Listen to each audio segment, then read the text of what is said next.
Hello my dear students, welcome to my new lecture.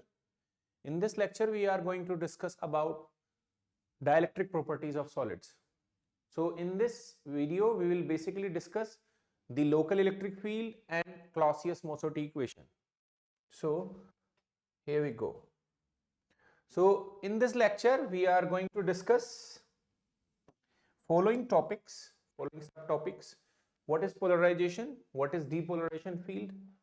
What is local electric field and what is Clausius-Mosotty equation and Lorentz relation. So very first we are going to discuss what are dielectrics. Dielectrics क्या है? तो as per the definition, dielectrics are perfect electrical insulators. Means dielectrics क्या होते हैं basically? Dielectric कौन सा material होते हैं? They are perfect electrical insulators with the additional property of polarization. यानी कि ऐसे इलेक्ट्रिकल इंसुलेटर्स जो पोलराइज हो सकते हैं उनको हम क्या कहते हैं? उनको हम डाइलेक्ट्रिक कहते हैं.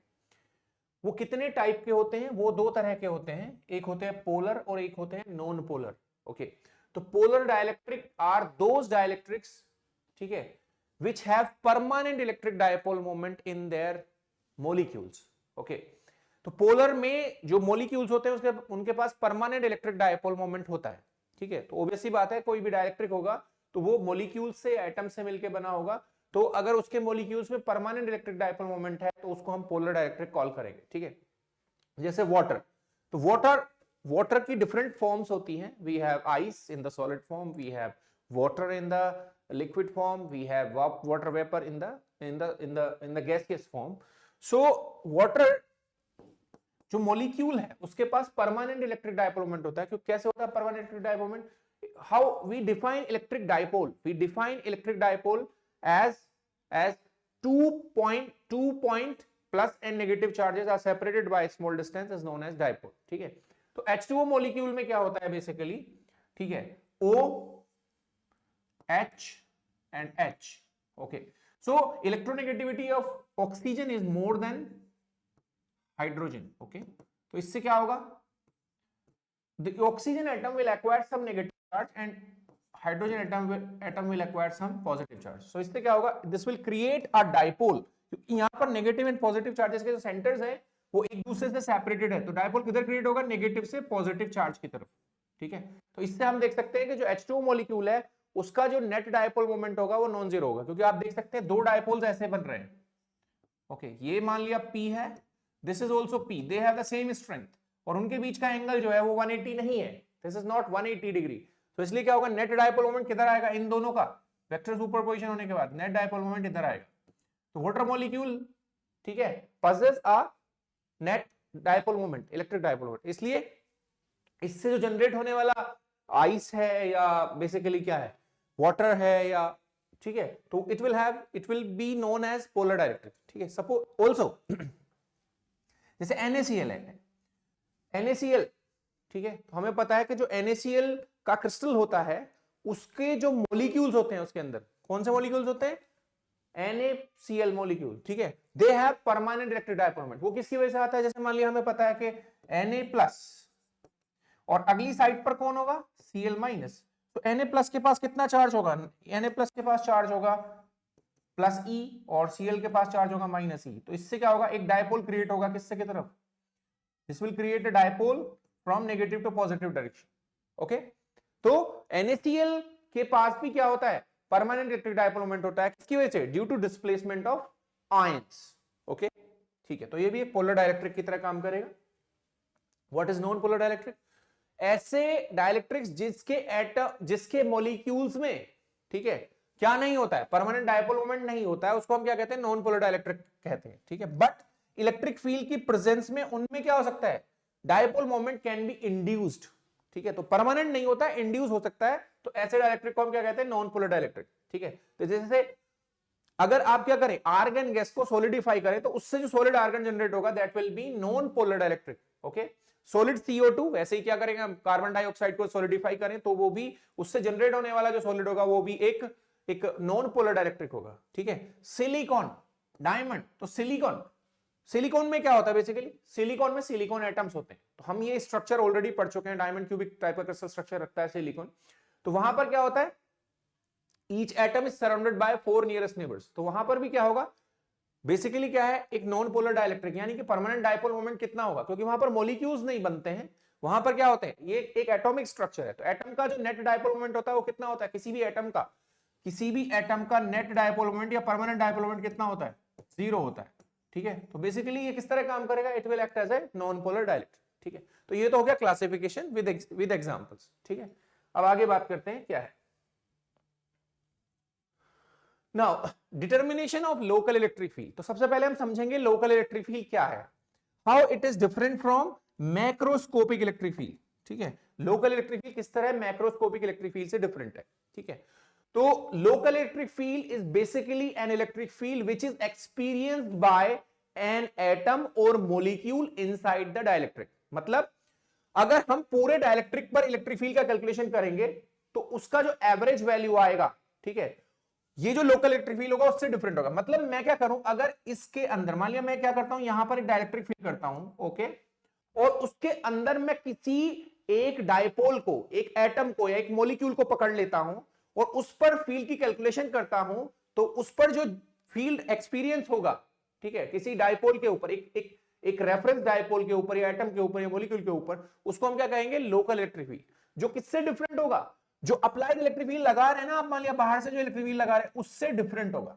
ठीक है, तो local electric field is different from the external electric field, okay, और the average electric field, because जो डायपोल के सराउंड में अदर डायपोल होंगे वो भी उसके ऊपर कुछ फील्ड अप्लाई कर रहे होंगे, तो इसलिए net electric field experienced bye अ डायपोल, डायपोल की तरह कौन काम करेगा, एटम या मॉलिक्यूल। ठीक है, एक्सपीरियंस बाय द डायपोल और द एटम और the molecule will be different from the applied electric field. Okay, उस इलेक्ट्रिक फील्ड को हम क्या कहते हैं, that electric field is known as local electric field. Okay, ठीक है, अभी हम क्या करने जा रहे हैं, we are going to derive the local electric field.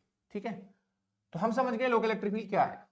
तो बेसिकली हम क्या करेंगे यहां पर, I am considering a parallel plate capacitor, तो मैं क्या अज्यूम कर रहा हूं, I am assuming a parallel plate capacitor. तो हमें पता है पैरेलल प्लेट कैपेसिटर की जो प्लेट्स होती हैं वो किसकी बनी हुई होती है, these are metal plates, these are metal plates और conducting plates. Okay, we are providing some charge to these plates. Okay, तो अगर हम इनको कोई चार्ज दे रहे हैं, तो suppose I am giving this charge plus Q and this to minus Q. Okay, तो what kind of charge it is, हम जो इसको चार्ज दे रहे हैं किसी कंडक्टर को, वो किस तरह का चार्ज है, वो एक फ्री चार्ज है, यानी कि ये वाला चार्ज और ये वाला चार्ज क्या है, this is a free charge, so this is a free charge. Okay, क्योंकि हमें पता है जो कंडक्टर पर चार्ज है वो एक जगह से दूसरी जगह मूव कर सकता है बड़े इजीली। ओके, तो उसको हम कैसा चार्ज कहते हैं, we call it free charge. Okay, तो इससे जो जनरेट होने वाला इलेक्ट्रिक फील्ड है वो किस तरफ होगा, इस तरफ, पॉजिटिव से नेगेटिव की तरफ, इसको हम कह रहे हैं ई नॉट। तो ई नॉट क्या है, E naught is the electric field generated by the free charges on the conducting plates. Okay, E naught किसका फील्ड है, E naught is the electric field of the free charges on the conducting plates, उनका field. Okay, I hope you understand it, इसमें कुछ नहीं है। ठीक है, अभी मैं क्या मान रहा हूं, I have filled the vacuum in it, इसके बीच में क्या भर दिया है, वैक्यूम है अभी प्लेट्स के बीच में, तो यानी कि फील्ड क्या होगा, ठीक है, अभी जो फील्ड एक्सपीरियंस होगा प्लेट्स के बीच में वो कितना होगा, ई नॉट ही होगा। ठीक है, अब मैं अगर इसमें कोई एक डायपोल यहां रखता हूं तो वो भी कितना फील्ड एक्सपीरियंस करेगा, ई नॉट ही करेगा। अगर जो रेफरेंस डायपोल होगा उसके सराउंडिंग में कुछ नहीं होगा, अगर उसके सराउंडिंग में वैक्यूम होगा तो वो भी कितना फील्ड एक्सपीरियंस करेगा, वो भी सेम फील्ड एक्सपीरियंस करेगा जितना आप एक्सटर्नली अप्लाई करेंगे। बट अगर आप डाइलेक्ट्रिक पुट कर देंगे उसमें तो क्या होगा, उसकी सराउंडिंग में अगर डायपोल्स आ जाएंगे तो क्या होगा, उससे उसका जो फील्ड एक्सपीरियंस होगा वो different from this applied electric field या एक्सटर्नल इलेक्ट्रिक फील्ड होगा। ठीक है भाई, चलते हैं आगे। नाउ तो ई नॉट समझ गए क्या है, ठीक है। Now I have filled a dielectric. I have filled a dielectric here. मैंने यहां पर डाइलेक्ट्रिक फिल कर दिया है और इस डाइलेक्ट्रिक का जो कांस्टेंट है उसको हम कह रहे हैं एप्सिलॉन आर या के। एप्सिलॉन आर या के किस तरह काम कर रहा है, एप्सिलॉन आर और K is working as dielectric constant. तो यहां पर हमने लिखा है एप्सिलॉन आर और K is a dielectric constant. Okay, ठीक है। नाउ जब हम इस पर क्या कर रहे हैं, हमने क्या दिया था, initially we have given this charge plus Q, we have given this charge minus Q.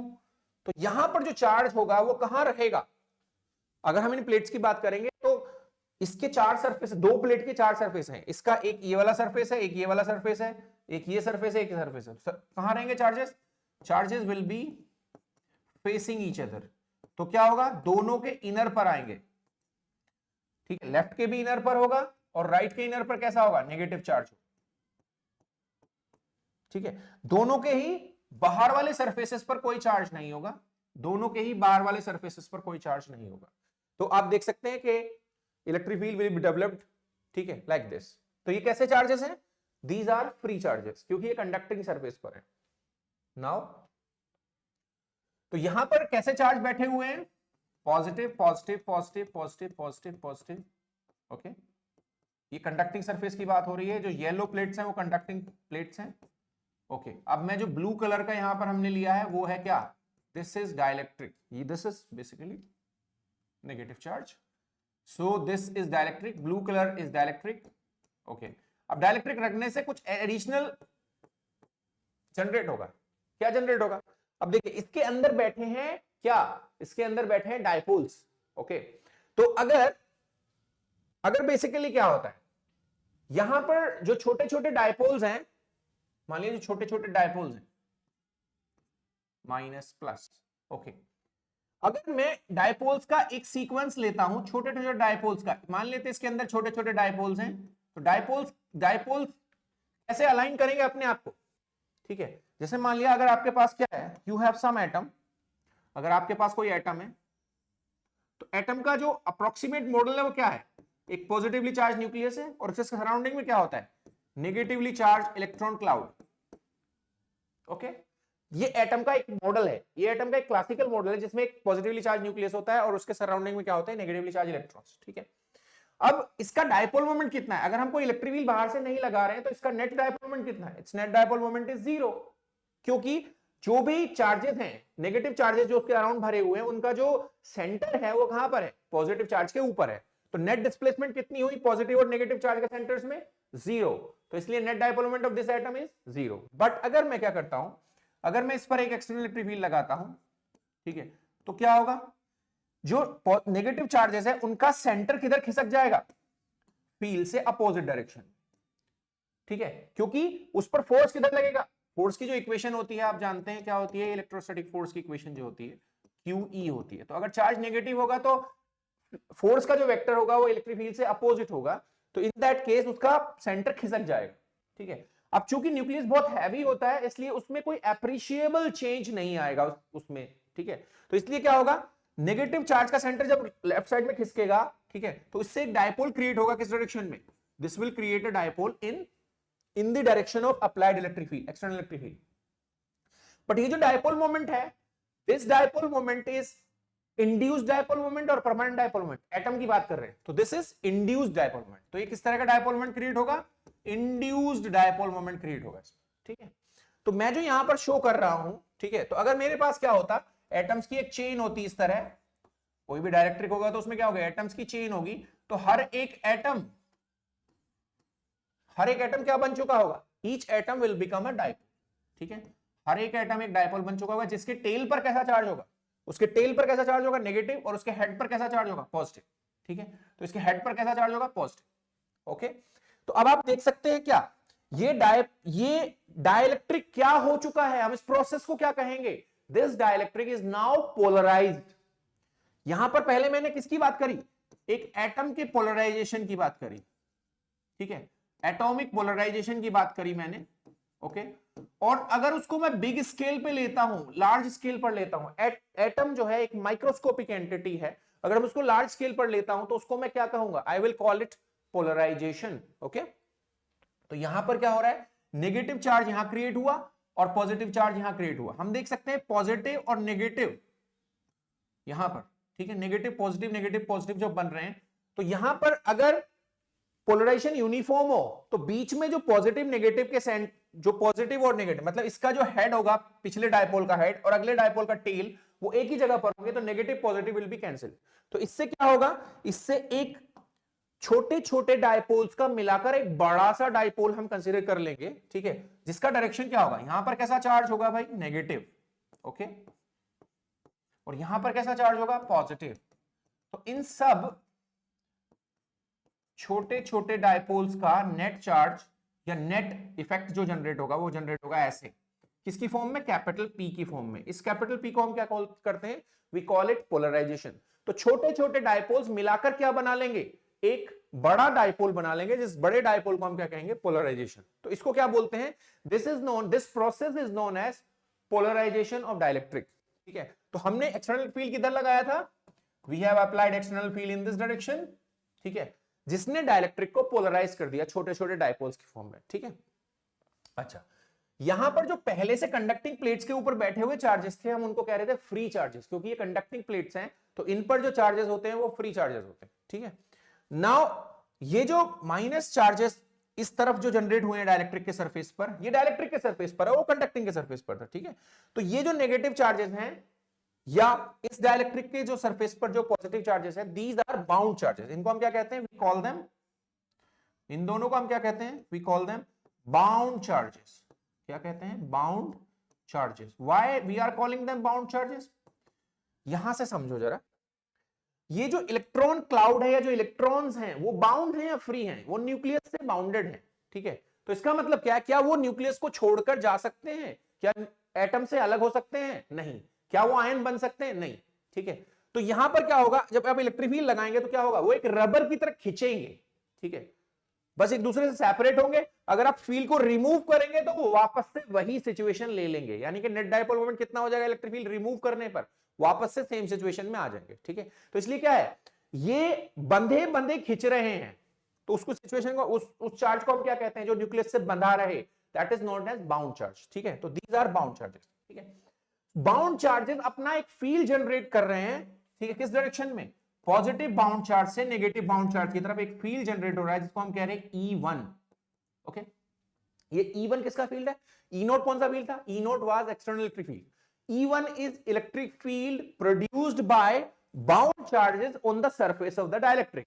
This E1 is also known as depolarization field. ठीक है, तो इनके जो डेफिनेशंस है वो मैंने आगे लिखे हुए हैं, उनको आप नोट कर सकते हैं अलग से। ठीक है, अभी मैं सिर्फ समझा रहा हूं।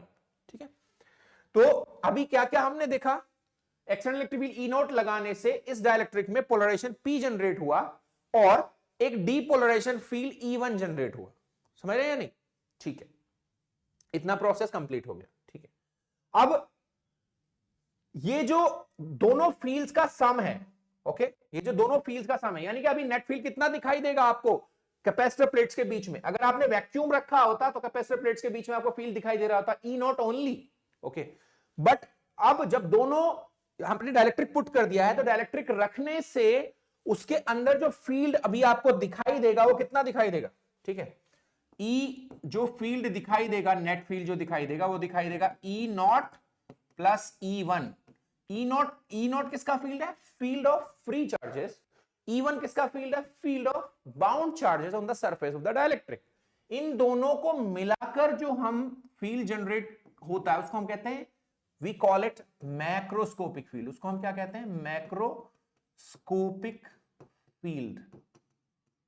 ओके, ये किस किस का रिजल्टेंट है, E0 आपने एक्सटर्नल इधर लगाया, E1 इधर जनरेट हुआ, दोनों का सम जो है उसको हम क्या कहते हैं, मैक्रोस्कोपिक फील्ड। ओके, हम जानते हैं ये जो मैक्रोस्कोपिक फील्ड है, E1 इसको अपोज कर रहा है, इसलिए इसकी स्ट्रेंथ जो होगी वो किससे कम होगी, E0 से कम होगी। ओके, तो यानी कि ये फील्ड कब है, ये फील्ड डाइलेक्ट्रिक की प्रेजेंस में है। ओके, ये फील्ड कब है, ये वैक्यूम की प्रेजेंस में है या फ्री स्पेस की प्रेजेंस में है। ओके, अब हमने कहा एक पैरामीटर है डाइलेक्ट्रिक का, जिसको हम कहते हैं डाइलेक्ट्रिक कांस्टेंट। ओके, तो डाइलेक्ट्रिक कांस्टेंट एक बहुत ही सिंपल सा पैरामीटर है, अगर आप इसको समझने की कोशिश करोगे तो डाइलेक्ट्रिक कांस्टेंट एप्सिलॉन आर या के बहुत सिंपल है।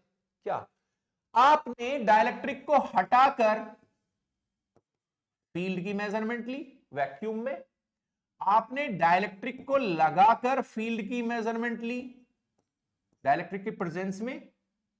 ओके, इन दोनों का जो रेशो आता है वही क्या कहलाता है, this is known as dielectric constant.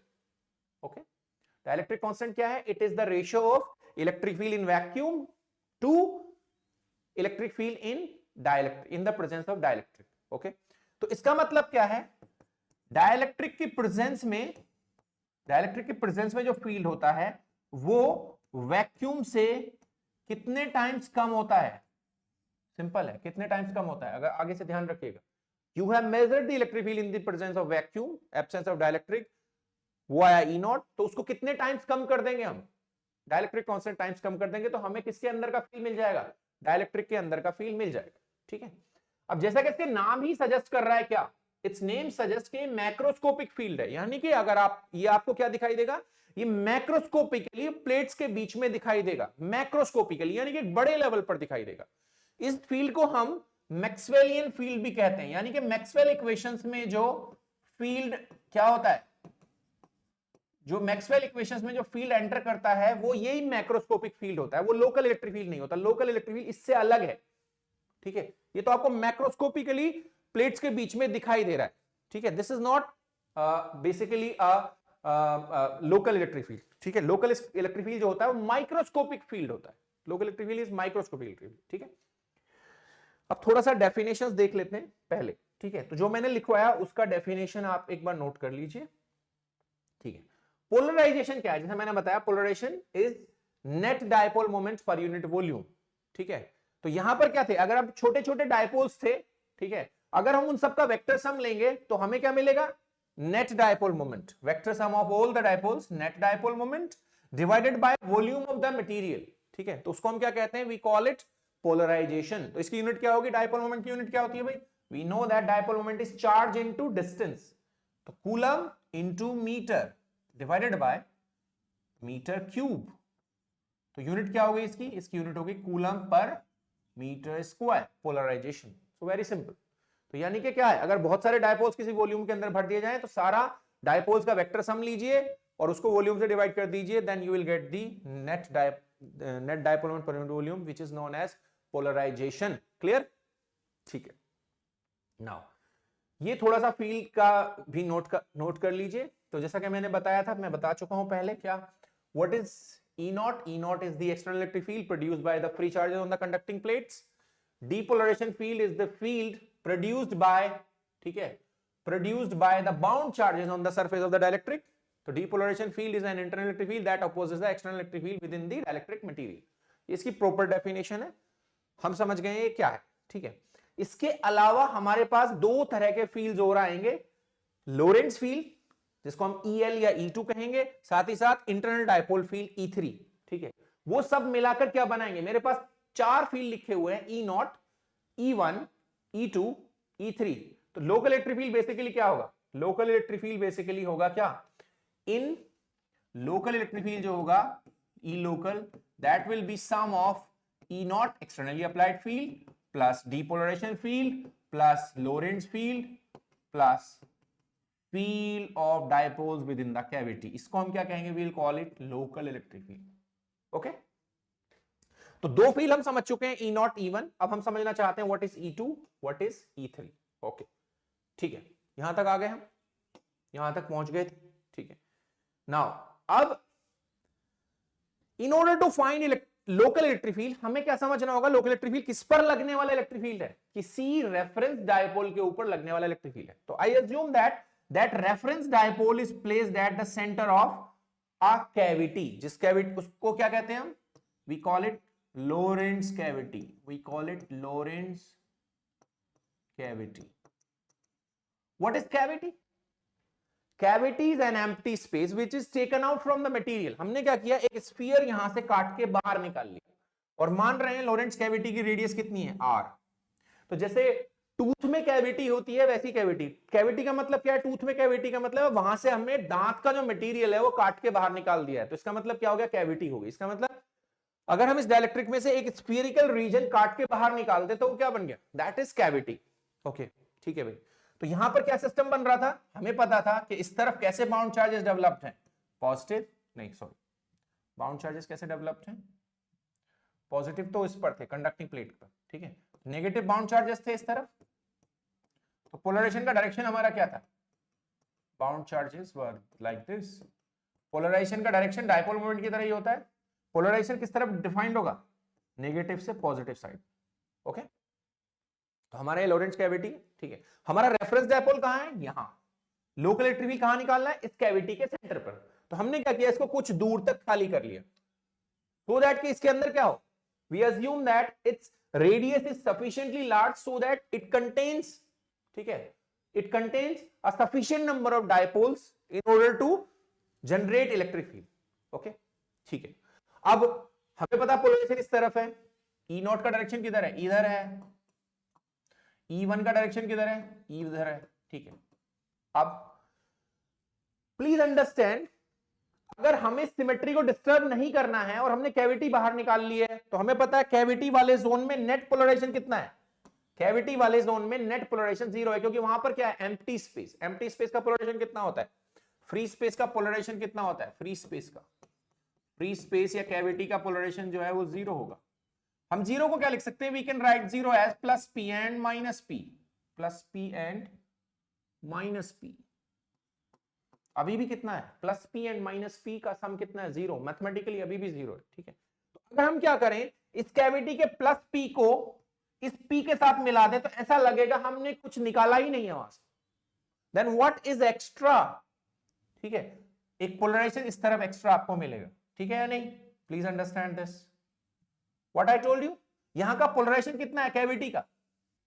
Cavity का नेट पोलराइजेशन अभी भी 0 है। कैविटी का नेट पोलराइजेशन 0 है, क्योंकि वहां पर खाली स्पेस है, फ्री स्पेस है। अच्छा, हमने चूंकि यहां से कैविटी निकाल ली है, इसलिए इसकी सिमेट्री डिस्टर्ब हो गई है। हम क्या करेंगे mathematically? Plus P minus P एक साथ रखेंगे, तो प्लस पी, ये वाला प्लस पी जो है वो किसके साथ मर्ज हो चुका होगा? इस पी के साथ। तो ऐसा लगेगा आपने कुछ चेंज ही नहीं करा। What is extra? एक्स्ट्रा क्या है? एक माइनस पी इधर ले लो, ओके। तो इफेक्टिवली आपको क्या दिखेगा? Effectively what you will see, effectively आपको देखना चाहिए कि इसके अंदर एक पोलराइजेशन डेवलप होगा, किस तरफ? इस डायरेक्शन में, माइनस पी, ओके।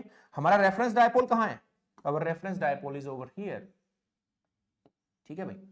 नाउ जब कैविटी के अंदर माइनस पी पोलराइजेशन डेवलप होगा, तो इसके सरफेस पर कैसा चार्ज क्रिएट होगा? कैविटी के सरफेस पर, इसके कैविटी के सरफेस पर, क्योंकि पोलराइजेशन इस तरफ डेवलप हो रहा है, तो will get negative bound charges on the surface of the cavity on this side and positive charge bound charges on the surface of the cavity on this side, okay, ठीक है भाई।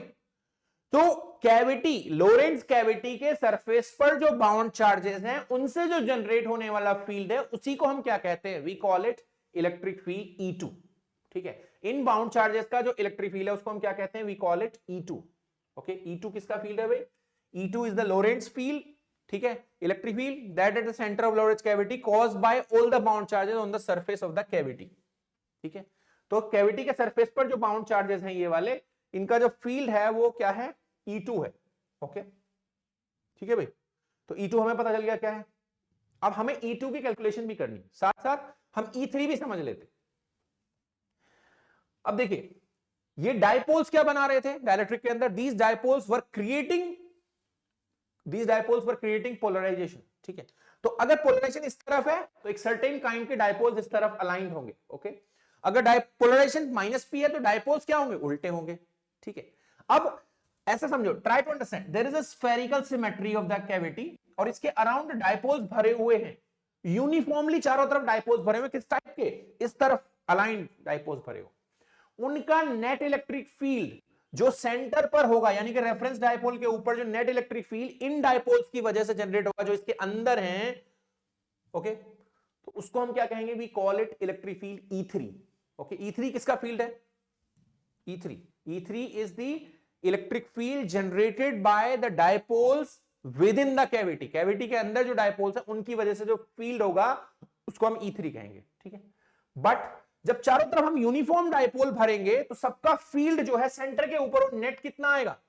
Net field will be 0, यानी कि E3 की value कितनी होगी?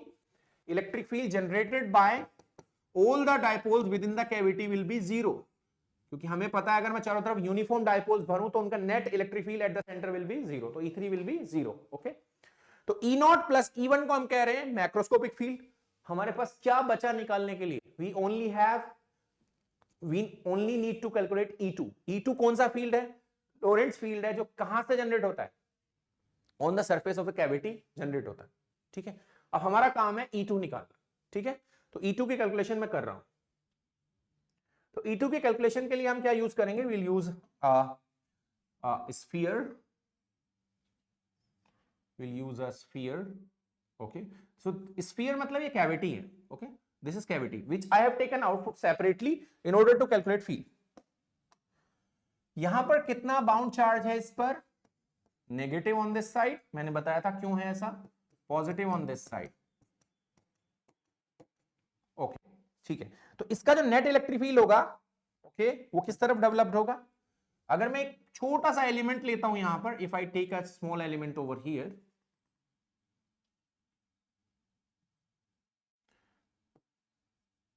If I take a small element, छोटा सा एलिमेंट ले लेते हैं, ठीक है, सरफेस पे,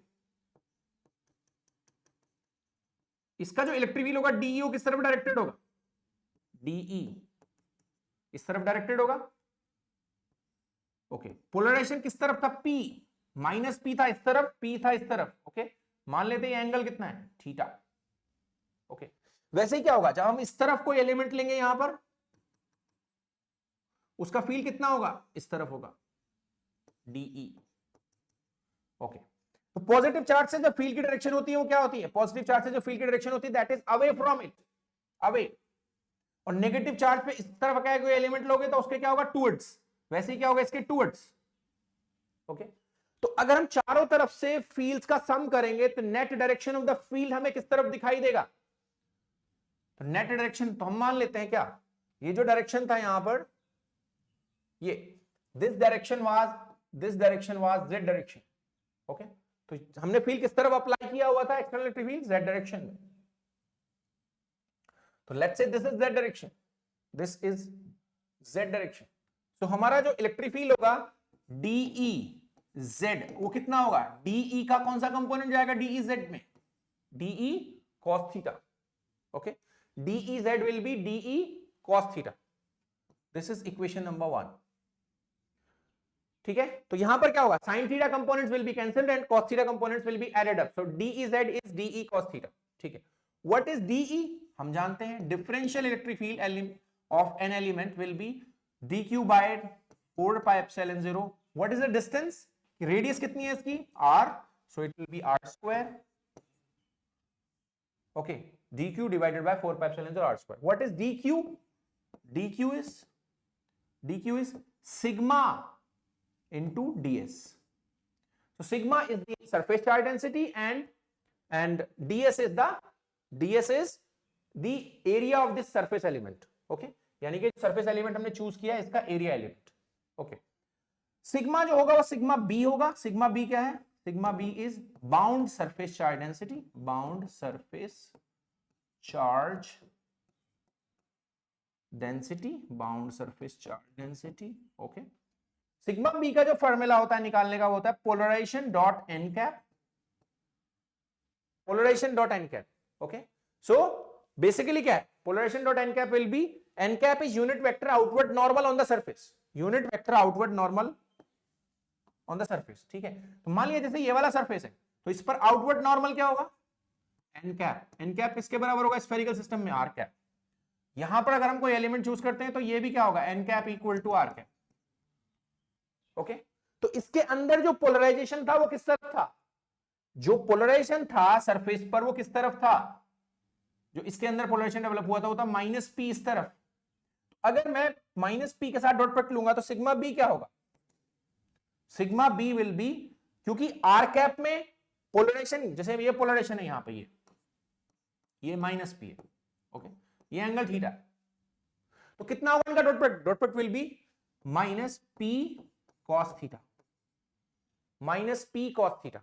वाई माइनस, क्योंकि बेसिकली क्या है, बेसिकली क्या है, जो पोलराइजेशन है वो इस तरफ डायरेक्ट कर रहा है, प्लस पी इस तरफ डायरेक्ट कर रहा है। ओके, तो इसलिए क्या होगा, जब एंगल मोर देन 180 होगा पीछे जाकर, जैसे ये है, ये पी है ना, और कौन से वाले हेमिस्फीयर पर आपको मिल रहा है positive charge, on what hemisphere you are getting positive charge, इस तरफ वाले पर, तो यहां पर एंगल क्या होगा, अगर ये पॉइंट आपको कनेक्ट करना है यहां पर पीछे पोलराइजेशन से यहां, ये, तो this angle will be more then 180। ठीक है, तो basically cos theta it will be more then 90, sorry more than 90, तो सेकंड क्वाड्रेंट में cos थीटा फंक्शन क्या होता है, इट विल बी नेगेटिव। तो क्या होगा, इस तरफ वाले हेमिस्फीयर पर पॉजिटिव चार्ज होगा, क्योंकि negative negative will become positive, and on this hemisphere will have positive charge, negative charge. Okay, ठीक है। So sigma B is minus P cos theta. Okay, तो इस पर हमें पता है पॉजिटिव चार्ज है, पॉजिटिव चार्ज का फील्ड किस तरफ है, पॉजिटिव चार्ज का फील्ड, डिफरेंशियल फील्ड इधर आया, तो इसका नेट कंपोनेंट किस तरफ आ रहा है, in the direction of P या opposite to P. We are getting electric net electric field in the direction of polarisation. तो यानी कि जो इलेक्ट्रिक फील्ड होगा E2 वो किसके साथ कनेक्ट होगा, प्लस पी के साथ या माइनस पी के साथ, it will be connected with plus P. ठीक है, तो अब मैं इसको पूरे को इंटीग्रेट करने जा रहा हूं, तो यहां पर मैं रख देता हूं इसकी value sigma, it is minus P cos theta DS. Okay, ठीक है। अब हम कैलकुलेट करने जा रहे हैं DE2। So DE2 is basically DEZ। ये किसका कंपोनेंट है भाई, कौन सा कंपोनेंट है, इस तरफ जो आ रहा कंपोनेंट वही क्या है, DE2 या DEZ है। ओके, वो किसके बराबर है, DE cos थीटा। DE की वैल्यू लिख लेते हैं, क्या है DE की value, DQ divided by 4 pi epsilon 0 r square. Okay, DQ 4 pi into cos theta. DQ की वैल्यू कितनी है, DQ की वैल्यू है DE2 is P cos theta by 4 pi epsilon 0 r, it is r square, radius of the cavity is this, ये sigma B की value है, into ds cos theta। what is the ds of the spherical system, spherical system का ds होता है r square sin theta d theta d phi। area element of a spherical system, spherical surface is this, where r is radius, theta is the polar angle and phi is the azimuthal angle। समझे नहीं। Now अब आप कहेंगे इसमें आप minus क्यों नहीं लगा रहे हो, क्योंकि जो नेट इलेक्ट्रिक फील्ड आया वो किस डायरेक्शन में आया है, ठीक है, net electric field is pointing in what direction, this is pointing in z direction, so I am not putting a minus over here. ठीक है, क्योंकि माइनस क्या दिखा रहा था कि पीछे वाले सरफेस पर पॉजिटिव चार्ज होगा एंड सामने वाले सरफेस, सामने वाले हेमिस्फीयर के ऊपर क्या होगा, नेगेटिव चार्ज होगा। तो नेट फील्ड का डायरेक्शन क्या होगा, नेट फील्ड का डायरेक्शन किस तरफ होगा, पोलराइजेशन की डायरेक्शन में ही होगा। किस डायरेक्शन में होगा, z डायरेक्शन में होगा। ओके, ठीक है भाई, तो हमने इसको z कैप लिख दिया। अब हम total electric field find out करेंगे, तो E2 वेक्टर विल बी, यहां से जो भी कांस्टेंट्स हैं उनको बाहर ले लो। ठीक है, P is constant divide by 4 pi epsilon 0 is constant, r square is constant, इस ds में क्या कांस्टेंट है, r square. Okay, and what is remaining, remaining is double integral. कितने cos थीटा हैं, एक cos थीटा आया था सिग्मा b की वजह से, एक cos थीटा आया था इलेक्ट्रिक फील्ड के कंपोनेंट की वजह से, तो कितने हो गए cos स्क्वायर थीटा। एक sin थीटा आया किसकी वजह से, this is due to area element sin theta d theta. Is there any component of phi, only integral of d phi। Okay, limit कहां से कहां तक जाएगी, 0 से पाई जाती है 4 थीटा, प्लीज ध्यान रखिएगा, एंड 2 पाई जाती है कहां तक, 0 से 2 पाई 4 5। ओके, ये जो है अलग से हमें सीखना पड़ेगा स्फेरिकल सिस्टम। ठीक है, फिलहाल आप इसको सीधे लिख सकते हैं कि भाई जो थीटा की लिमिट है स्फेरिकल सिस्टम के लिए वो 0 से पाई होती है एंड फाई की 0 से 2 पाई होती है। तो r square is cancelled. Okay, now you integrate this, so D phi का इंटीग्रल कितना आएगा, मैं अलग से कर दे रहा हूं इसको, 0 to 2 pi D phi will be 2 pi, and हमारे पास कौन सा इंटीग्रल बचा, 0 से पाई कितना, cos square theta sin theta D theta, ये हमें निकालना। तो इसके लिए हम क्या करेंगे, we'll assume that let cos theta is u, so we are changing the variable, so minus sin theta d theta is du। तो ये जो इंटीग्रल था 0 से पाई cos square theta sin theta d theta, वो क्या बन जाएगा चेंज करने पर, it will become integral cos square theta, यानी कि क्या, माइनस u स्क्वायर du, और u स्क्वायर का इंटीग्रल कितना होगा, minus u cube by 3 okay तो इंटीग्रल की value I, change of variable करने पर, मैंने लिमिट्स को चेंज नहीं किया है, -u³/3। अभी हम एक काम करते हैं, क्या वापस से हम क्या कर देते हैं, u की जगह क्या रख देते हैं, ठीक है, u की जगह रख देते हैं -1/3 मैंने बाहर ले लिया। क्या किसको माना था हमने u, cos थीटा को, तो cos³ थीटा कहां से कहां तक इंटीग्रेट करना है इसको, 0 से पाई, तो हो गया -1/3 बाहर cos³ theta. So cos pi is -1 का क्यूब कितना हुआ, -1। ओके माइनस लोअर लिमिट के लिए cos 0 इज 1, सो ये दोनों ऐड हो गए, कितना हो गया आंसर +2/3। ठीक है, तो यानी कि ये वाला जो इंटीग्रल आया वो कितना है 2/3। ठीक है, तो इसका इस इंटीग्रल का वैल्यू कितना आ गया यहां से, this value has become total मिलाकर 2 pi into 2/3, it is 4 pi, 4 pi. Okay तो यहां से 4 पाई कैंसिल हो गया, 4 पाई इज कैंसल्ड। ठीक है, सो ये कितना बचा, इट हैज बिकम E2 कितना हो गया, final E2 expression is P/3 ε0। ठीक है, this is the equation number 2। Okay E3 का वैल्यू कितना था मैंने बताया था, due to spherical symmetry E3 was 0, equation number 3। Okay इसीलिए ई लोकल का इक्वेशन क्या लिखा था मैंने, I have written E local किसके बराबर है, local electric field is equal to E0 external जो फील्ड अप्लाई किया था plus E1 depolarization field plus कितना E2 electric field on the surface of the electric field due to bound charge on surface of cavity E3 due to within the cavity. इन दोनों को मिलाकर हमने क्या लिखा था, ई मैक्रोस्कोपिक प्लस कितना हो गया E2 का वैल्यू P/3 ε0 प्लस 0। ओके तो क्या रिलेशन आ गया भाई इनके बीच में, E macroscopic, final relation is E macroscopic sorry it is E local.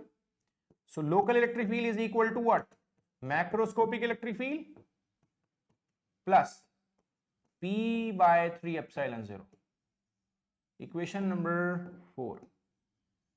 this is the relation between the macroscopic electric field and local electric field। मैंने कहा था local electric field ठीक है is different from the macroscopic electric field। ठीक है, तो macroscopic कौन सा इलेक्ट्रिक फील्ड है या मैक्सवेल इलेक्ट्रिक फील्ड कौन सा इलेक्ट्रिक फील्ड है, जो प्लेट्स के बीच में मैक्रोस्कोपिक के बाहर से दिखता है, और लोकल इलेक्ट्रिक फील्ड कौन सा इलेक्ट्रिक फील्ड है, जो क्या होता है, जो बेसिकली कोई डायपोल जो उसके अंदर है वो एक्सपीरियंस करता है, तो that is different. Okay also इसी को थोड़ा सा और एक्सपेंड करते हैं इक्वेशन नंबर 4 को। ऑल्सो वी नो दैट कि जो पोलराइजेशन होता है, पोलराइजेशन वो मैक्रोस्कोपिक इलेक्ट्रिक फील्ड के साथ कैसे लिंक्ड है, पोलराइजेशन जो है P वो मैक्रोस्कोपिक इलेक्ट्रिक फील्ड के साथ इससे लिंक्ड होता है, ε0 εr -1 इंटू ई मैक्रोस्कोपिक। ये रिलेशन जो है हम ड्राइव नहीं कर रहे हैं, ये रिलेशन ऑलरेडी एग्जिस्ट करता है। ठीक है, किसके लिए, this is the relation for polarization in linear dielectrics. Linear dielectrics में ये रिलेशन ऑलरेडी एग्जिस्ट करता है। अब लीनियर डाइलेक्ट्रिक क्या होते हैं, जिनमें पोलराइजेशन इलेक्ट्रिक फील्ड की पहली पावर लीनियर पावर पर डिपेंड करता है, यानी कि पोलराइजेशन इलेक्ट्रिक फील्ड की पहली पावर पर डिपेंड कर रहा है, उसको हम क्या बोलते हैं, we call it linear dielectric. अगर हम इक्वेशन 4 में ये वैल्यू रख देते हैं तो हमारा ई लोकल का एक्सप्रेशन क्या बन जाता है, ई लोकल। अगर आपसे लोकल इलेक्ट्रिक फील्ड ड्राइव करने के लिए बोल रहा है तो वैसे तो आप इतना भी छोड़ सकते हैं, बट अगर उसको फर्दर आपको लिंकअप करना है, ठीक है, तो आप आगे भी उसको कर सकते हैं, εr -1/3 ε0 इंटू ई मैक। तो ई मैक्रोस्कोपिक को आप कॉमन ले सकते हो, यहां से क्या होगा, what cancels what, ε0 is cancelled, तो ये बन गया क्या 1 plus εr -1/3 E Mach. Okay तो यहां को थोड़ा सा और सिंप्लीफाई करेंगे तो क्या होगा, उनका जो लिंक अप आएगा वो आएगा, आप एक काम करिए दोनों पे मोड लगा दीजिए, वेक्टर हटा रहे हैं, ई local mode over E Mach mode किसके बराबर आएगा, इट विल बी 3, तो ये हो जाएगा epsilon R plus 2 divide by 3. This is the equation number 6. तो ये किस किस को लिंक कर रहा है? This equation is linking macroscopic electric field and local electric field for a linear dielectric. ठीक है, तो अगर कहीं पर वैक्यूम होगा तो वैक्यूम का डाइलेक्ट्रिक कांस्टेंट कितना होता है? 1. तो 1 plus 2 will be 3, 3 by 3 will be 1. इसका मतलब वैक्यूम में लोकल इलेक्ट्रिक फील्ड और मैक्रोस्कोपिक इलेक्ट्रिक फील्ड दोनों क्या होंगे? बराबर होंगे. But in case of dielectric epsilon R क्या होता है usually for dielectric? For a dielectric epsilon R is more than 1. Dielectric के लिए, वैक्यूम के लिए तो 1 होता है. तो कौन ज्यादा होगा फील्ड? ऑब्वियस सी बात है, क्या है? This quantity will be more then 3 अगर एप्सिलॉन आर 1 से ज्यादा होगा. ठीक है, तो इससे क्या होगा? ई लोकल का जो वैल्यू होगा वो क्या होगा? E local will be greater than what? E macroscopic. E local will be more than E macroscopic. ठीक है, क्योंकि ये जो क्वांटिटी होगी वो क्या होगी? मोर देन 1 होगी. तो ई local by E macroscopic will be more than 1, so E local will be more than E macroscopic for a linear dielectric material. ठीक है, इतना हम ध्यान में रखेंगे. ठीक है, तो this was derivation of local electric field. Local electric field क्या है ये हम समझ चुके. ठीक है, तो ये सब मैं बता चुका हूं आपको. डेफिनेशन नोट डाउन कर लीजिएगा एक बार. ये वही इक्वेशन जो मैंने लिखी थी लोकल इलेक्ट्रिक फील्ड की. लोकल इलेक्ट्रिक फील्ड क्या है, मैक्रोस्कोपिक इलेक्ट्रिक फील्ड क्या है, ये डेफिनेशंस थी. इसको नोट कर लीजिए, वो मैं समझा चुका हूं ऑलरेडी आपको. तो you can note it down. ठीक है, डेफिनेशन ऑफ रिलेटिव परमिटिविटी या इलेक्ट्रिक कांस्टेंट. जो डाइलेक्ट्रिक कांस्टेंट है उसको हम रिलेटिव परमिटिविटी भी कहते हैं. उसका सिंबल एप्सिलॉन आर या के होगा. ये मैं बता चुका हूं कि ये क्या है. तो ये किस किस का है? वैक्यूम का electric field divide by electric field in the dielectric. उसको हम ऐसे डिफाइन कर देते हैं. ठीक है, या sometimes we also define it like this K permittivity of the material by permittivity of free space, ऐसे भी डिफाइन करते हैं. एप्सिलॉन क्या है यहां पे? Epsilon is permittivity of material.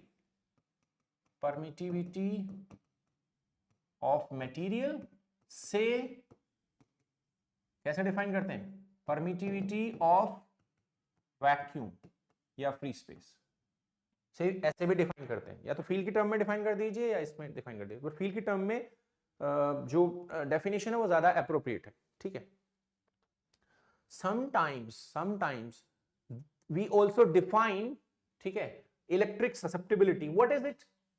तो ससेप्टिबिलिटी एंड डाइलेक्ट्रिक कांस्टेंट में ज्यादा फर्क नहीं है. There is a relation dielectric constant, ठीक है, इक्वल टू होता है 1 प्लस इलेक्ट्रिक ससेप्टिबिलिटी. ये किसके लिए होता है? This is for linear dielectric. Linear dielectric के लिए रिलेशन वैलिड होता है. ओके, या जो हम पीछे हमने लिखा था अभी, जैसे 1 प्लस ससेप्टिबिलिटी. पोलराइजेशन जो होता है, पोलराइजेशन इन लीनियर डाइलेक्ट्रिक होता है एप्सिलॉन 0 ससेप्टिबिलिटी. जैसे मैंने बोला था, what I told you. Linear dielectric के लिए क्या है? For linear dielectric polarization is directly proportional to first power of electric field. Linear power of electric field, तो इसको हम क्या कहते हैं? Linear dielectric. लीनियर डाइलेक्ट्रिक का डेफिनेशन है polarization should be directly proportional to electric field. Constant of proportionality की तरह कौन काम करता है यहां पर? एप्सिलॉन 0 इनटू ससेप्टिबिलिटी का ई. ओके, तो ससेप्टिबिलिटी की डेफिनेशन क्या आई? ससेप्टिबिलिटी की डेफिनेशन है, it is a measure of how easily you can polarize the dielectric by applying an external electric field. ठीक है, तो इसलिए मैथमेटिकली हम क्या लिख सकते हैं? Polarization by epsilon 0 E. We call it susceptibility. और ये एक unitless parameter, unitless parameter, dimensionless parameter है. जैसे डाइलेक्ट्रिक कांस्टेंट भी क्या है? ये भी एक डायमेंशनलेस पैरामीटर है या यूनिटलेस पैरामीटर है. तो ससेप्टिबिलिटी भी यूनिटलेस पैरामीटर है. तो अगर डाइलेक्ट्रिक कांस्टेंट 10 है तो ससेप्टिबिलिटी कितनी होगी? If dielectric constant is 10 for linear dielectric, then susceptibility will be 9. 1 minus करके हम निकाल सकते हैं. ठीक है, तो ये डेफिनेशंस छोटी छोटी हैं, इनको थोड़ा सा ध्यान में रखें. ठीक है, तो हमने लोकल इलेक्ट्रिक फील्ड कैलकुलेट कर लिया. Now we are going to derive a very important relation that is known as Clausius-Mosotty relation या Clausius-Mosotty equation. Okay, what it defines, ये करता क्या है? तो इसके जो इंपॉर्टेंट कैरेक्टरिस्टिक्स हैं वो हम थोड़ा सा ध्यान में रखेंगे, इंपॉर्टेंट पॉइंट्स इसके ध्यान में रखेंगे। क्या? It connects the macroscopic dielectric constant. Dielectric constant या रिलेटिव परमिटिविटी क्या है? एक मैक्रोस्कोपिक पैरामीटर है। कभी आपने सुना है dielectric constant of an atom? नहीं। It is defined at macroscopic level, at a big level, ठीक है, at macroscopic level. Okay, to microscopic polarisability. Polarisability alpha जो है वो एक माइक्रोस्कोपिक पैरामीटर है। Polarisability of an atom, polarisability of a molecule, ठीक है, पोलराइजेबिलिटी ऑफ डाइलेक्ट्रिक नहीं होती कभी भी, तो बड़े स्केल पे नहीं, छोटे स्केल पे डिफाइन होती है, ठीक है। तो ये इक्वेशन उन दोनों पैरामीटर्स को कनेक्ट करती है, ये इसकी फिजिकल इंपॉर्टेंस है, फिजिकल इंटरप्रिटेशन है इसका, ठीक है। ये किन में वैलिड रहता है? Only in non polar dielectrics. Polar dielectrics के लिए इक्वेशन वैलिड नहीं है। ये कौन कौन सी पोलराइजेबिलिटीज को इंक्लूड करता है? इलेक्ट्रॉनिक एंड आयनिक पोलराइजेबिलिटीज को इंक्लूड करता है। अब पोलराइजेबिलिटी कितनी तरह की होती है मैं आगे बात करूंगा। There are 3 types of main polarisabilities, electronic, ionic and dipolar polarisability. तो ये किसको इंक्लूड नहीं करता है? It does not include orientational और डाइपोलर पोलराइजेबिलिटी, ठीक है। और ये कब वैलिड है? This equation is valid only at low frequencies, this is not valid at high frequencies. Okay, यानी कि अभी तो हम क्या लगा रहे थे? We were applying static electric field. अगर हम क्या करें? We apply a dynamic electric field, जिसमें क्या होता है? इलेक्ट्रिक फील्ड टाइम के साथ वेरी करता है और वो जल्दी जल्दी अपनी क्या करता है? डायरेक्शन स्विच करेगा। मतलब जैसे साइन वेव होती है ना, ऐसे करके। एसी में क्या होता है? अगर हम एसी फील्ड लगाएं तो क्या होगा? वो उसमें क्या होगा? अगर उसकी फ्रीक्वेंसी बहुत हाई होगी तो क्या होगा? कभी उसका डायरेक्शन अप, कभी डाउन, ऐसे होगा। तो जितना ज्यादा फ्रीक्वेंसी होगा उतनी जल्दी जल्दी स्विच करेगा अपनी डायरेक्शन को। तो वो डाइलेक्ट्रिक जो है उस फ्रीक्वेंसी स्विच को मैच नहीं कर पाएगा। तो उस केस में ये कहां पर वैलिड है? Only equation, this is valid only at low frequencies. Okay, ठीक है। अब मैं बेसिकली ड्राइव करने जा रहा हूं Clausius Mossotti relation with the help of local electric field. इसमें लोकल इलेक्ट्रिक फील्ड का यूज है, ठीक। तो ये जो बात है पोलराइजेशन ऑफ एन एटम, वो मैं आपको पहले बता चुका हूं, अभी भी मैंने बताया था। क्या? अगर आप कोई इलेक्ट्रिक फील्ड नहीं लगाते हैं, if there is no electric field, external electric field is 0, then इसके सेंटर पर क्या होगा? एक पॉजिटिवली चार्ज न्यूक्लियस और electron cloud will be distributed uniformly. दोनों के सेंटर्स क्या होंगे? दोनों के सेंटर्स क्या होंगे? नेगेटिव चार्ज का सेंटर भी इसके ऊपर ही होगा, तो इससे क्या होगा? Negative positive are separated by very small, will be separated by 0 distance, इसलिए इसका नेट डाइपोल मोमेंट कितना होगा? P will be 0। तो किसी भी एटम का परमानेंट इलेक्ट्रिक डाइपोल मोमेंट कितना होता है? 0 होता है, ठीक है। साथ ही साथ, ठीक है, अगर हम क्या करते हैं? अगर हम इलेक्ट्रिक फील्ड इस तरफ लगाते हैं तो क्या होगा? अगर हम एक्सटर्नल इलेक्ट्रिक फील्ड इस तरफ लगाते हैं तो क्या होगा? इसका जो नेगेटिव इलेक्ट्रॉन क्लाउड है उसका सेंटर किधर, किस तरफ खिसक जाएगा? It will be shifted towards opposite to the electric field. It will be shifted opposite to the electric field, and positive charge का center कहां रहेगा? In the direction of electric field. Electric field हमने इस तरफ लगाया तो negative electron cloud का centre पीछे खिसकेगा, तो इससे ये एक डायपोल मोमेंट बन जाएगा। कैसा डायपोल? इंड्यूस्ड या permanent? Induced. Okay, induced dipole moment. Induced dipole moment, अब इंड्यूस्ड डायपोल मोमेंट जो होगा उसका वो किस डायरेक्शन में इंड्यूस होगा? It will be induced in the same direction as external applied electric field, ठीक है। हमने अभी थोड़ी देर पहले बात करी थी, अगर हम एटॉमिक लेवल पर या मॉलिक्यूलर लेवल पर या डाइपोलर लेवल पर कोई फील्ड लिख रहे हैं तो उसको हम लोकल लिखेंगे या मैक्रोस्कोपिक लिखेंगे? Will call it local electric field, ठीक है, क्योंकि ये एक माइक्रोस्कोपिक इलेक्ट्रिक फील्ड है, ठीक है। तो जो इंड्यूस्ड डायपोल मोमेंट होगा वो किसके प्रोपोर्शनल होगा? Induced dipole moment will be proportional to applied electric field, external electric field.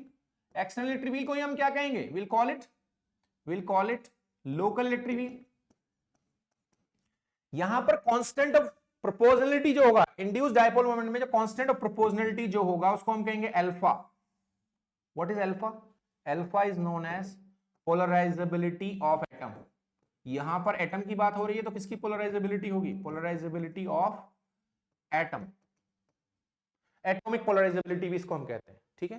तो P इंड्यूस्ड और E लोकल के बीच में जो रिलेशन होगा उसमें जो प्रोपोर्शनलिटी कांस्टेंट होगा उसको हम कहेंगे पोलराइजेबिलिटी ऑफ एटम, ठीक है।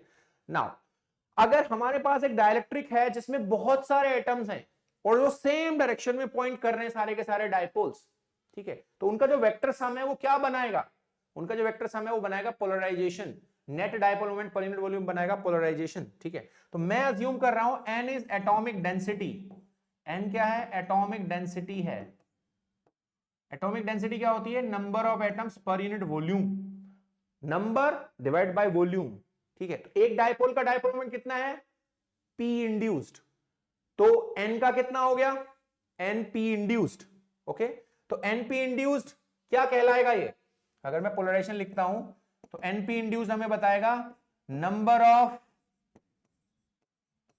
Of dipole moments, number of dipole moments पर unit volume, number of dipole moments पर यूनिट वॉल्यूम क्या बताएगा हमें, नंबर ऑफ डायपोल्स पर unit volume will tell us polarization, क्योंकि पोलराइजेशन क्या है, नेट डायपोल मोमेंट पर यूनिट वॉल्यूम, ठीक है। नाउ जो पोलराइजेशन होगा, पोलराइजेशन, ठीक है, polarization will be N P induced, और पी इंड्यूस्ड किसके बराबर है, N P induced equal to alpha E local, सो ये कितना हो गया, अल्फा ई लोकल, इसको कह देते हैं हम इक्वेशन, कौन सी चल रही थी equation, what was the equation, हम यहां पर काउंट कर रहे थे 6 तक हो गया था, अब हम इसको 7 इक्वेशन दे देते हैं, it is equation number 7, okay। so polarization in terms of local electric field कैसे डिफाइन होगा, polarization in terms of local electric field will be defined as n alpha e local, ठीक है। also हमें पता है ये मैक्रोस्कोपिक फील्ड की term में कैसे डिफाइंड है, मैक्रोस्कोपिक पैरामीटर की टर्म में epsilon 0 epsilon r -1 e mac, equation number 8। दोनों पोलराइजेशंस ये लोकल इलेक्ट्रिक फील्ड से, लोकल इलेक्ट्रिक फील्ड की टर्म्स में डिफाइंड है और ये मैक्रोस्कोपिक टर्म्स में डिफाइंड है, तो कितना हो गया, दोनों को इक्वेट कर दीजिए, तो कितना हो गया, n alpha E local equal to epsilon 0 epsilon r -1 e macroscopic, okay. अब हमें पता है अगर हम दोनों का क्या ले लेते हैं, वी टेक देयर मोड्स, तो उनका रेशियो क्या होगा, इक्वेशन नंबर 7 यहां से 7 8 से क्या होगा, 7 8 को मिलाकर क्या होगा, it will be E local by E macroscopic will be epsilon 0 epsilon r -1 divide by कितना, n अल्फा, इक्वेशन नंबर 9। तो ये इन दोनों का रेशियो आ गया यहां पर, लोकल फील्ड एंड मैक्रोस्कोपिक। एक रिलेशन हमने पीछे डिराइव किया था जब हमने ई लोकल डिराइव किया था, ई लोकल बाय ई मैक का रेशियो, मैक्रोस्कोपिक और लोकल इलेक्ट्रिक फील्ड का ratio, equation number 6 it was epsilon r + 2 divide by 3, इसको वहां रख देते हैं, 3 and 9 को इक्वेट करते हैं, ठीक है। तो इफ वी इक्वेट 3 and 9 तो क्या हो जाएगा यहां पे, epsilon 0 epsilon r -1 divide by n alpha equal to क्या है, epsilon r + 2 divide by 3। I hope ये विजिबल है, मैं अगले पेज पे चलता हूँ, विजिबल हो सकता ना हो। तो यहां से क्या हो गया, यहां से जो इक्वेशन बनी वो बनी epsilon r -1 divide by epsilon r + 2 equal to, इसको इसके नीचे ले आ रहे हैं, n alpha by 3 epsilon 0, n alpha by 3 epsilon 0, equation number 10। This equation 10 is known as Clausius-Mosotty relation और इक्वेशन, जो किस किस को लिंक करती है देख सकते हैं physically, it links macroscopic dielectric constant to microscopic polarizability, okay.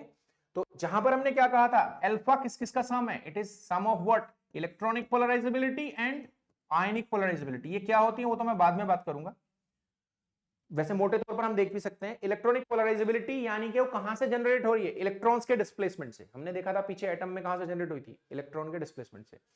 अगर आयंस के डिस्प्लेसमेंट से जनरेट होती है इलेक्ट्रिक फील्ड लगाने पर, तो आयनिक पोलराइजेबिलिटी, ठीक है। इसीलिए हम इसको ऐसे भी लिख सकते हैं, we can also write it as ये तो सिंप्लीफाइड फॉर्म है, we can also write it as epsilon r minus 1 divided by epsilon r plus 2 equal to 1 by 3 epsilon 0.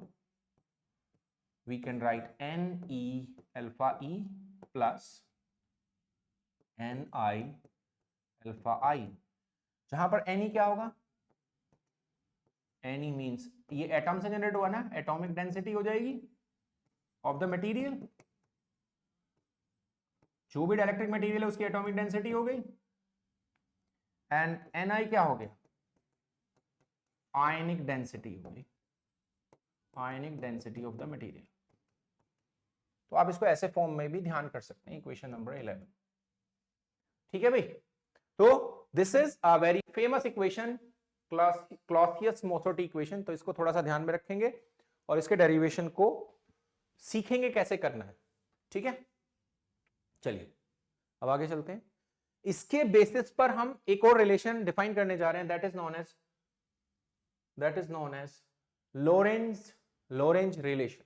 ठीक है, लोरेंज रिलेशन क्लॉसियस-मोसर्टी इक्वेशन से ही लिंक्ड है, वहीं से डिराइव होता है. ठीक है, ये किस किस को कनेक्ट करता है, थोड़ा सा फर्क है, but it connects refractive index of a material to molecular polarizability. यानी जो पीछे पोलराइजेबिलिटी हमने पढ़ी है उसको किस किस से लिंक करता है, it links polarizability to refractive index, ऐसे समझ लो. जबकि वो इक्वेशन किस किस को लिंक करती थी, that equation links polarizability to dielectric constant. But यहां किस किसके बीच में लिंक है, रिफ्रैक्टिव इंडेक्स एंड पोलराइजेबिलिटी. ठीक है, ये कहां पर वैलिड है, it is valid at very high frequencies, optical frequencies. Optical frequencies मतलब आपको पता होगा ना, there are different frequency range of electromagnetic spectrum. तो ये कौन से रीजन में वैलिड है, ऑप्टिकल रीजन, यानी कि विजिबल रेंज में. उसकी फ्रीक्वेंसी का ऑर्डर क्या होता है, इसकी फ्रीक्वेंसी का ऑर्डर होता है लगभग 10 to the power 14 हर्ट्ज. तो अगर आपको कहीं पर 10 to the power 14 हर्ट्ज लिखा हुआ मिलता है फ्रीक्वेंसी, तो समझ जाइए किसके बारे में बात हो रही है, ऑप्टिकल रीजन के बारे में बात हो रही है. ये भी किसके लिए वैलिड है, पिछली बार की तरह ही, क्योंकि ये वहीं से डिराइव्ड है, नॉन पोलर के लिए वैलिड है. बट ये किस तरह डिफरेंट है, यहां पर हमने कहा था पीछे जो क्लॉसियस-मोसर्टी इक्वेशन थी, इसमें अल्फा जो था वो अल्फा ई प्लस अल्फा आई का सम था. बट यहां पर जो अल्फा है वो कौन सी पोलराइजेबिलिटी, ओनली इलेक्ट्रॉनिक. यानी कि हाई फ्रीक्वेंसीज पर जाकर आयनिक पोलराइजेबिलिटी का कंट्रीब्यूशन खत्म हो जाता है, ओनली कौन सी पोलराइजेबिलिटी रह जाती है क्लॉसियस-मोसर्टी इक्वेशन में, अल्फा ई. और जब वो हाई फ्रीक्वेंसी पर जाकर अल्फा ई रह जाती है तो उसका नाम बदलकर क्या हो जाता है, लोरेंज रिलेशन. ओके, ठीक है. It does not account for orientational polarisability, ये हम पहले ही बात कर चुके हैं क्लॉसियस के लिए भी. ठीक है, अब we are going to derive this relation. ठीक है, लोरेंज रिलेशन. ठीक है, तो हमें पता है क्लॉसियस-मोसर्टी इक्वेशन क्या है, Clausius Mossotti equation epsilon r minus 1 divide by epsilon r plus 2 equal to n alpha by 3 epsilon 0. ठीक है, now at high frequencies we know that at high frequencies electromagnetic waves के लिए high frequencies dielectric constant, ठीक है, basically refractive index is defined as at high frequencies or optical frequencies refractive index is defined as under root epsilon r mu r. यहां पर epsilon r क्या है, dielectric constant या relative permittivity, and mu R क्या है, mu R is relative permeability. ये क्या है, रिलेटिव परमिएबिलिटी. ठीक है, तो अगर मैं कहता हूं if dielectric is non magnetic, अगर डाइलेक्ट्रिक मैग्नेटिक फील्ड को ऐसे ही रेस्पॉन्ड करता है जैसे वैक्यूम करे, तो उसका म्यू आर कितना होगा, 1. तो in that case refractive index क्या रह जाएगा, सिर्फ अंडर रूट एप्सिलॉन r. तो इट मींस एप्सिलॉन r की जगह हम क्या लिख सकते हैं, हाई फ्रीक्वेंसीज पर n स्क्वायर. तो ये जो इक्वेशन नंबर क्या थी, इट वाज आई थिंक 10, तो वो किस में बदल जाएगी, equation number 10 will reduce into n square minus 1 refractive index n square plus 2 equal to n. Alpha की जगह कौन ले लेगा, अब alpha E plus alpha E नहीं है, अल्फा ई ओनली है, क्या होगा 3 एप्सिलॉन 0. मैंने बताया ना ऑप्टिकल फ्रीक्वेंसीज पर कौन सा पोलराइजेबिलिटी होगा, ओनली इलेक्ट्रॉनिक पोलराइजेबिलिटी. ठीक है, तो इस रिलेशन को हम क्या कहते हैं? This relation is known as Lorentz relation. ठीक है, ओके। तो इतना सब आपको ध्यान में रखना है, इतना सब हमें डिराइव करना था आज की क्लास में। Please go through it, dielectrics के लिए ये इंपॉर्टेंट है।